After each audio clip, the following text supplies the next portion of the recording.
Qu'est-ce que pense une bonne partie de l'opinion publique tchèque? Et la presse parle même d'un coup de pouce délibéré de la part du chef de l'État français pour ce candidat tchèque qui est un des 8 candidats qui pour l'instant est seulement député, mais dont le parti qui s'appelle ANO fait partie d'un réseau européen qui s'appelle Rénover l'Europe, où la République en marche est partie prenante.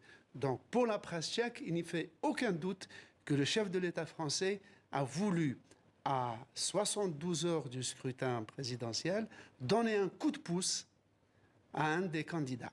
Et donc, ça fait vraiment beaucoup d'effervescence et un grand mécontentement, d'autant plus qu'il rappelle la presse, en 2019, à l'automne 2019, Emmanuel Macron avait reçu Viktor Orban, le Premier ministre actuel de la Hongrie, à 48 heures seulement des élections municipales. Ouais, donc il n'en est pas à son coup d'essai. Personnage controversé, Babiš ?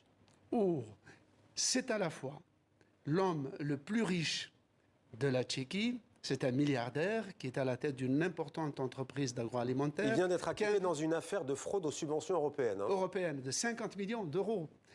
Et qui est aussi, le parquet national financier en France a ouvert une enquête sur lui pour transactions illégales et sociétés offshore dans la Côte d'Azur. Il est actuellement l'objet d'une enquête en France. Donc pour les Tchèques, si vous voulez, c'est à la fois l'homme le plus riche, il est binational, il est né tchécoslovaque et aujourd'hui il est à la fois slovaque et tchèque.